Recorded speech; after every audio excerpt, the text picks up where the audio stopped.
오늘의 말씀은 요한복음 4장 23절 24절입니다.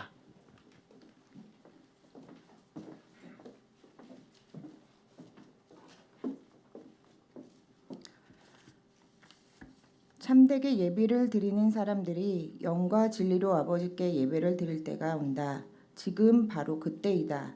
아버지께서는 이렇게 예배를 드리는 사람들을 찾으신다.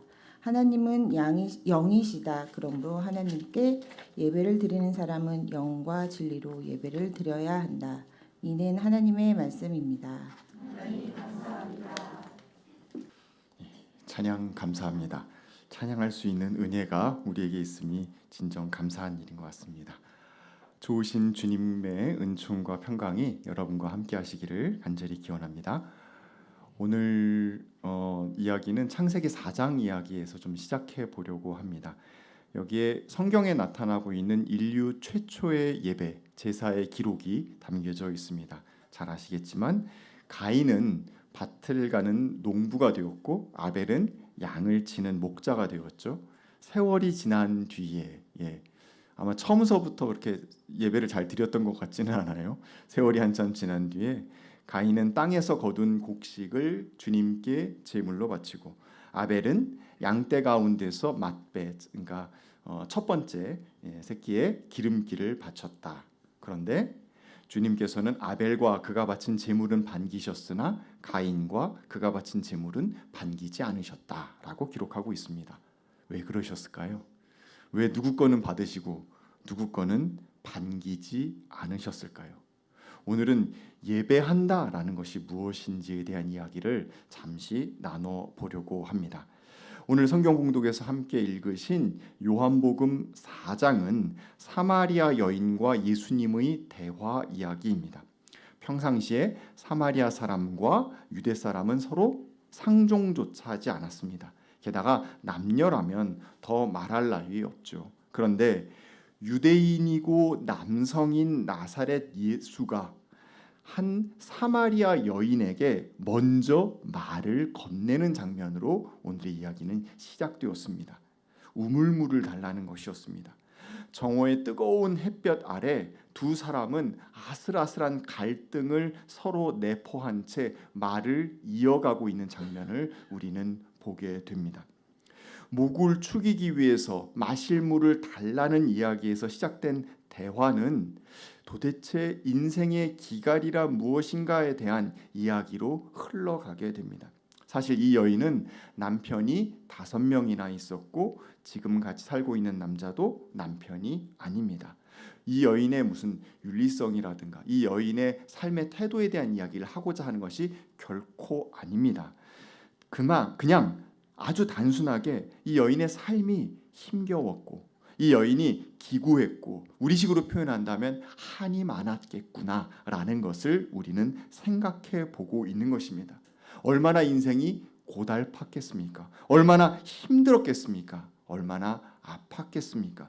정말이지 너무나도 힘들어서 하나님께 나아가고 싶었을 것입니다. 그런데 이 여인이 이렇게 이야기합니다. 이 산에서도 예배를 드린다고 하고 아니야 저 산에서 예배를 드려야 된다라고 하고 서로 주장이 다른데 진짜 하나님은 어디서 만날 수 있습니까? 라고 이야기합니다. 예수님은 육신의 기갈, 육신의 목마름 때문에 여인과 대화를 시작했지만 그 대화는 그 인생의 목마름에 대한 이야기로 흘러가고 있는 것을 우리는 발견하게 됩니다. 그때 예수님은 여인에게 전혀 다른 시각을 알려주십니다. 이 산, 저 산 아니고요. 중요한 것은 하나님이 당신을 먼저 찾아오셨다라는 것이라는 이야기를 들려주십니다. 하나님께서 먼저 찾고 계셨다라는 거예요. 우리보다 우리를 먼저 생각하시고 우리를 찾아오시는 분이 하나님이시다라는 것을 먼저 생각해야 된다는 겁니다.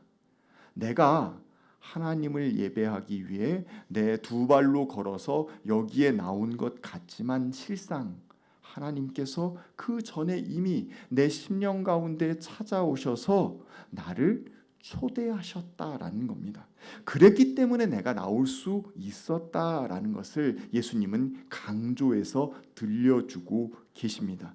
그런 의미에서 본다면 하나님의 초대가 먼저 있었고 그 초대에 응답해서 발걸음을 옮겨서 나오는 사람이 만나는 것, 그것이 바로 예배입니다. 그렇기 때문에 예배는 무척 상호 관계적입니다. 부르는 사람이 있고 그 부름을 듣고 나온 사람이 있기 때문이에요. 상상해 봅시다. 예배의 현장에, 이곳에 하나님만 오셨어요. 우리는 아무도 없어요. 예배가 성립할 수 있습니까?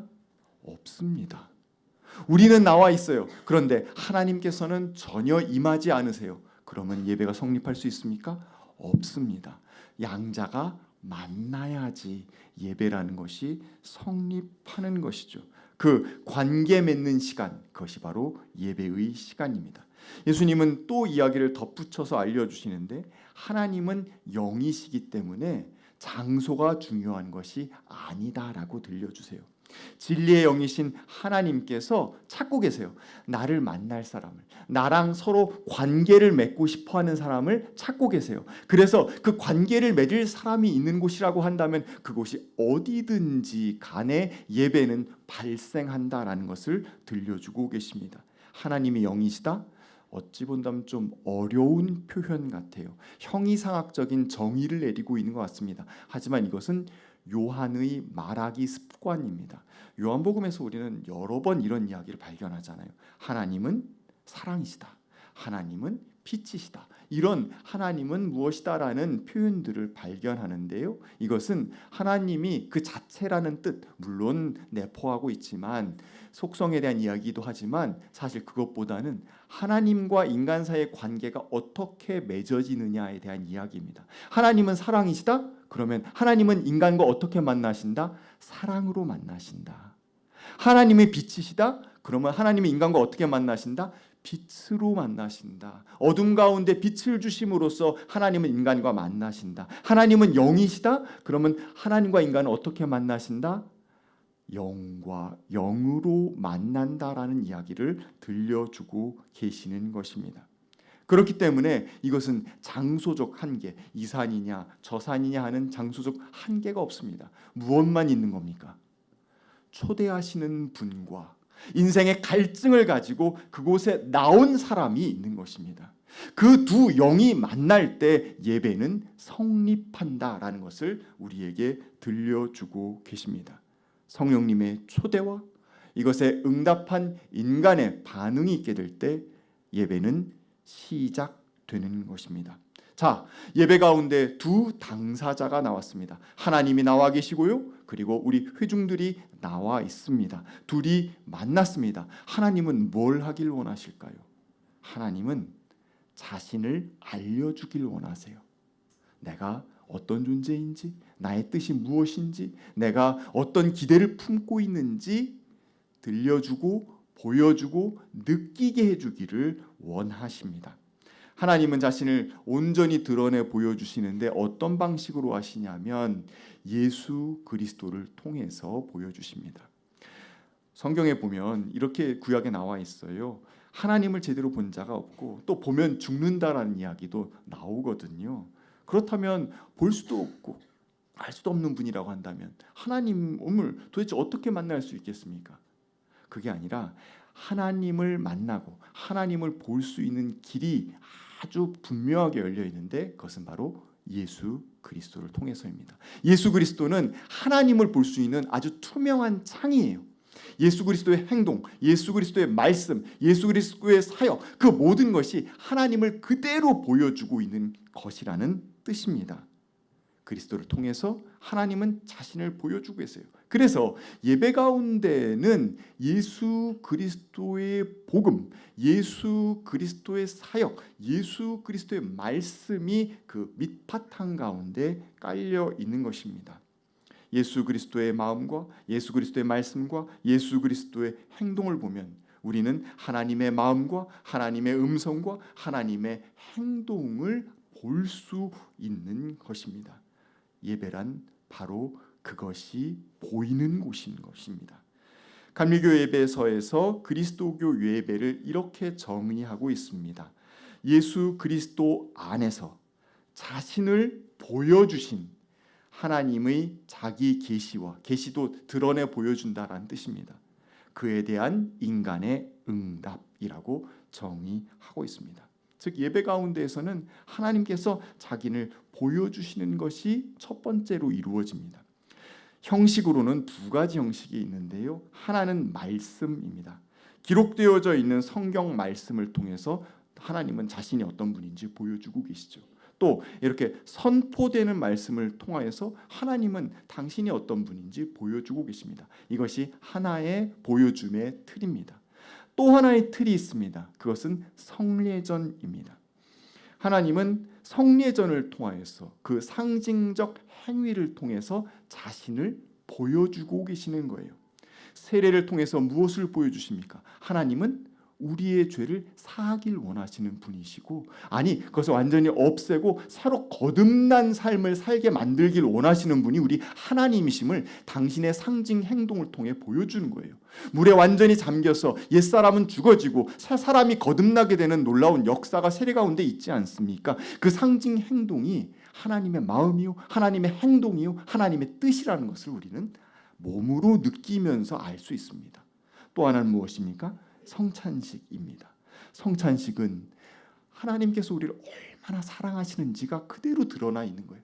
당신의 독생자 예수 그리스도의 몸과 피를 다 마지막 한 방울까지 다 주어서라도 사랑하되 끝까지 사랑하시는 하나님의 마음이 그대로 여실히 드러나 있는 것입니다. 그리고 그 힘으로 세상에 나아가서 승리하는 삶을 살기를 바라는 하나님의 뜻이 담겨 있는 것. 그걸 내가 그냥 소리로 들어서 아는 것이 아니라, 의미로 해석해서 아는 것이 아니라 그냥 내 몸으로 느끼는 거예요. 아, 이게 진짜 예수 그리스도의 몸이 내 몸 안으로 들어오셔서 나와 함께 내주하시는구나. 그러니 나는 새로운 사람으로서 승리하며 살 수 있겠구나 라는 믿음, 그 소망을 굳건하게 가질 수 있는 것입니다. 마틴 루터와 존 칼뱅 등 종교 개혁자들은 성례의 의미를 재해석하면서 많이 줄였어요. 이전 가톨릭 교회에서는 더 많은 성례들이 있었는데 다 쳐냅니다. 쳐내고 단 두 가지를 남깁니다. 세례와 성찬식입니다. 두 가지만 남기는 대신에 두 가지는 굉장히 강조하게 돼요. 특별히 우리 감리교회의 출발점이라고 할 수 있는 존 웨슬리 목사님은 성찬을 굉장히 강조해요. 뭐라고 이야기하냐면 기회가 있는 대로 자주 성찬을 받으라고 이야기합니다. 그런 어떤 상황이 왜 그랬냐면 18세기 당시 영국 국교회에서는 도시에 있는 교회에서는 보통 한 달에 한 번 정도 성찬식이 있었고요. 시골에서는 분기에 한 번 정도 있었다라고 합니다. 그런데 웨슬리는 그것은 예배의 진 면목을 살리지 못하는 것이라고 판단했어요. 그래서 본인 스스로가 성찬식의 수찬자로, 참여자로 이틀에 한 번꼴로 성찬식에 참여했어요. 자주 받을 수 있으면 받을 수 있는 대로 좋다라고는 느꼈던 사람이에요. 그리고 성찬식을 집례하는 것도 4, 5일에 한 번씩 성찬식을 집례했던 것으로 통계상으로 나와 있습니다. 은혜 받을 수 있는 여러 가지 수단들이 있습니다. 그 가운데에서 성찬식은 매우 중요한 것입니다. 웨슬리는 이렇게 이야기합니다. 성경에 나와 있지 않느냐. 예수님께서 누가복음에 성찬 마지막 만찬 빵을 들어서 떼어서 주시고 또 포도주를 들어서 나누어 주시면서 예수님께서 뭐라고 이야기하셨냐면 누가복음 22장에 이것을 행하여 나를 기억하여라 라고 말씀하셨어요.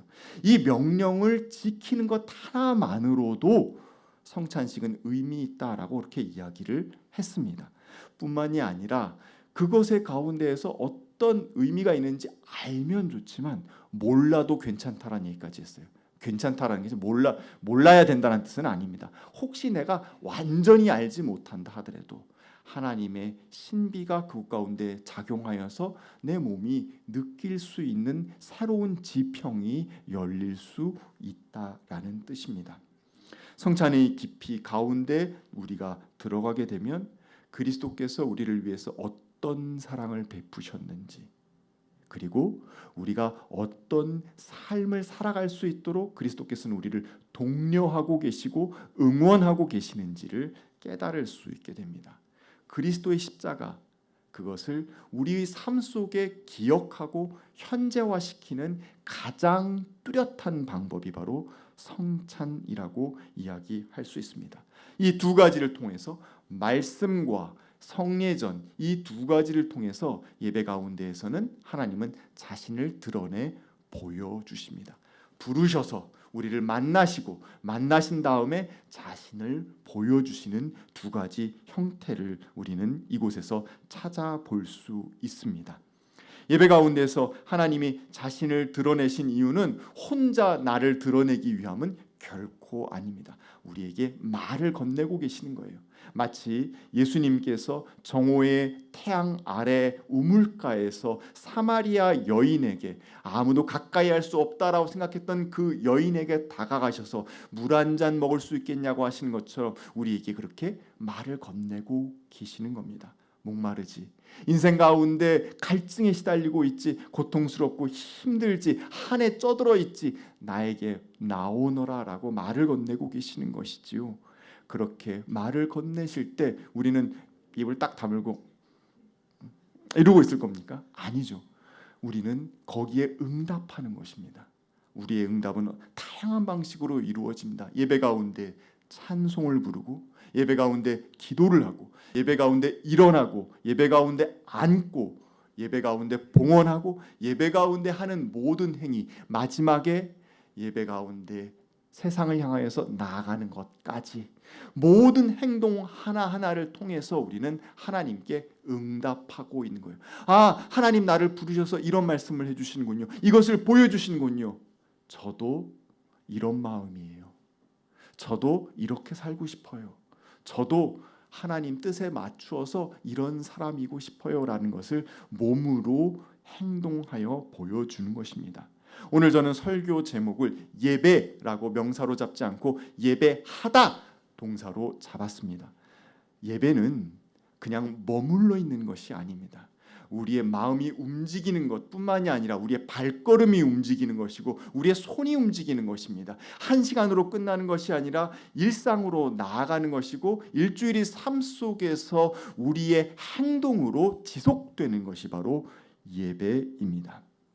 그렇기 때문에 예배 가운데서 우리는 하나님의 뜻을 품고 우리의 응답으로서, 우리의 감사로서, 우리의 헌신으로서, 우리의 봉사로서, 우리의 섬김으로서 여러 가지 다양한 방식으로 하나님께 예, 제 생각은 이렇습니다. 예, 저는 이렇게 살겠습니다. 라고 말씀을 올려드리는 것입니다. 이렇게 서로 이야기를 나누게 될 때 아까 말씀드린 것처럼 상호 관계적인 그 관계의 맺음이 공고하게 이루어지고, 이것을 통해서 우리는 장래에 오게 될, 우리에게 가운데 재림하여 오게 될 하나님 나라의 잔치를 미리 맛보게 되는 것입니다. 그렇습니다. 주일 예배 하나로 우리는 끝나는 것이 아닙니다. 세상으로 보내져서 세상 가운데서 또 예배자로 살아가는 것입니다. 로마서에서 사도 바울은 이렇게 이야기합니다. 여러분의 몸을 하나님께서 기뻐하실 거룩한 산 제물로 드리십시오. 이것이 여러분이 드릴 합당한 예배입니다. 일상 가운데에서 그렇게 살아가게 될 때 우리는 예배자다라고 이야기할 수 있습니다.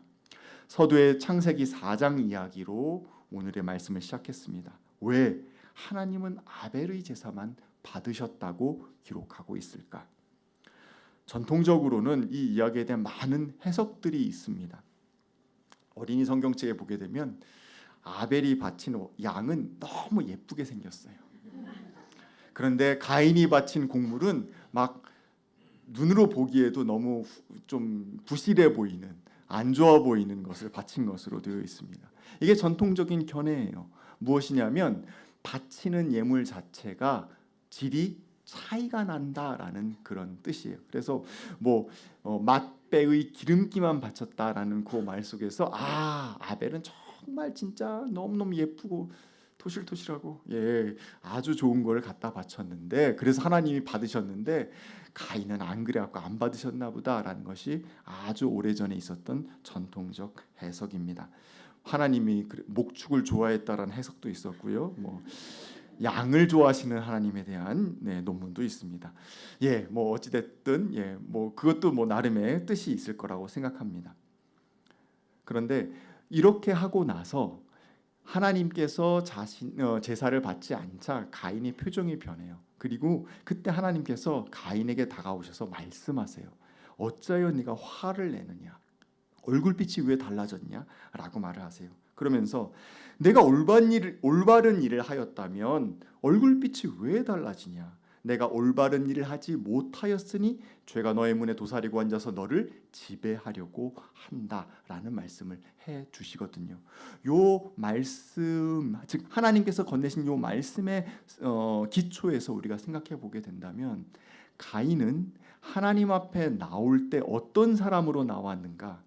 올바르지 못한 일을 한 사람으로 나왔다는 것을 우리가 보게 됩니다.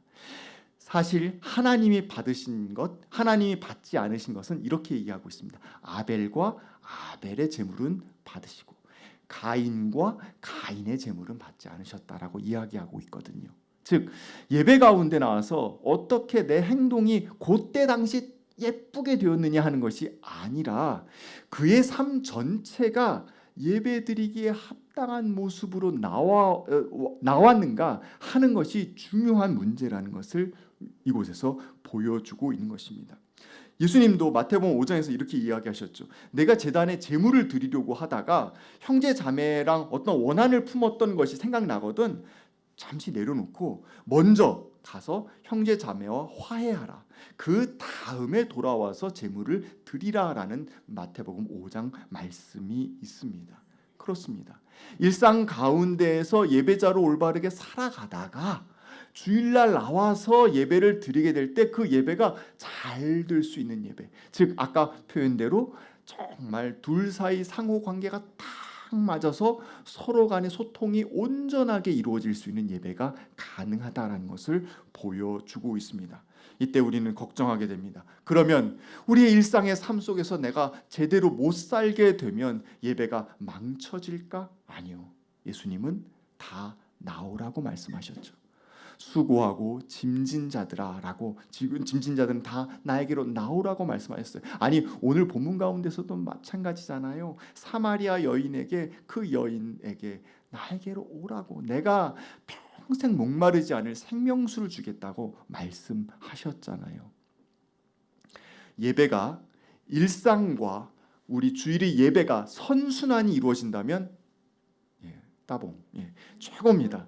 그 선순환이 이루어져서 내가 오늘 주일 예배 가운데 은혜 받은 대로 내가 일상을 살아가면서 예배자로 잘 살고, 그리고 그런 삶을 살아가다 또 주일날 나와서 하나님께 예배드리고 이럴 수 있다면 최고죠. 하지만 그렇지 못한다 할지라도 하나님은 계속 부르시는 분이다라는 것을 예수님께서 우리에게 보여주고 계시는 겁니다. 그래서 가인의 제사보다 더 위에서 더 폭넓게 우리를 품으시는 예수님의 큰 사랑을, 하나님의 큰 사랑을 발견하게 됩니다. 우리는 가인의 제사에서 하나님이 가인의 제물을 받지 않았다는 것 때문에 늘 마음에 쓰고 있는데, 여러분 보셔서 아시겠지만 가인의 제사 가운데, 가인의 예배 가운데 하나님이 안 계셨나요? 아니요. 하나님이 그곳에 계셨습니다. 하나님은 가인과 화해하길 원하셨어요. 하나님은 가인과 딱 맞아 떨어져서 서로 상호 소통하길 원하셔서 그곳에 계신 분이셨어요. 다만 그의 마음이 준비되지 않았던 것에 대해서 안타까워하시고 그가 그 순간에라도 돌이키기를 원하셨던 분이셨다라는 것을 우리는 알 수 있습니다. 죄가 너의 삶의 문 앞에서 도사리고 있으니 지금 돌이킬 것을 말씀하신 것이었어요. 그 예배는 망쳐져서 끝나버린 것이 아니라 하나님이 찾아오셔서 말을 건네실 때까지도 끝까지 그가 죄 가운데 고집을 피우다가 계속 망치고 있었던 진행형이었다라는 것을 우리는 발견하게 되는 것입니다. 주님은 우리를 부르십니다. 그리고 당신을 다 보여주길 원하세요. 당신의 뜻을 우리에게 품게 하기를 원하십니다. 예배 가운데서요. 그 예배 속에서 우리는 한 명의 예배자로서 거듭나는 것입니다. 아, 주님이 나를 이렇게 사랑하시는구나. 아, 주님이 나를 이렇게 들어 쓰길 원하시는구나. 아, 주님이 나를 통해서 세상을 이렇게 아름답게 만들기를 원하시는구나 라는 것을 깨닫고, 그 깨달음 속에서 주님이 주신 힘과 능력을 품고 세상으로 다시 나아가서 우리는 일상의 예배자로 살아가는 것입니다. 오늘 예배의 행위에 대한 이야기를 함께 나누었습니다. 주님께서 진리의 영으로 우리를 초대하십니다. 인생의 목마름이 있는 모든 사람들을 다 초대하십니다. 우리는 그곳에서 주님을 만납니다. 생명수를 주시는 주님을 만납니다. 그리고 세상으로 다시 나아가서 일상의 예배자로서 예배하는 삶을 아름답게 힘차게 살아갈 것입니다. 주님이 주시는 힘과 능력으로 세상에서 한 명의 예배자로 우뚝 서실 수 있는 저와 여러분이 되기를 간절히 기원합니다. 함께 거듭의 기도 드리겠습니다.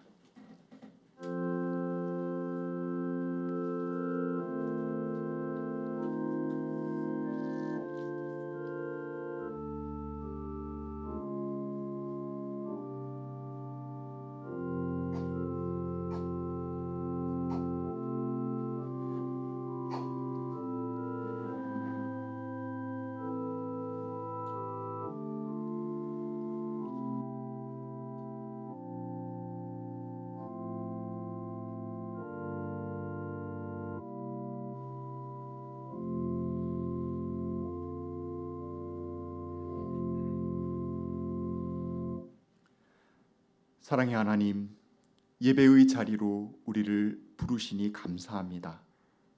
뿐만 아니라 이곳에서 당신의 사랑과 당신의 뜻과 당신의 계획을 다 보여주시니 감사합니다.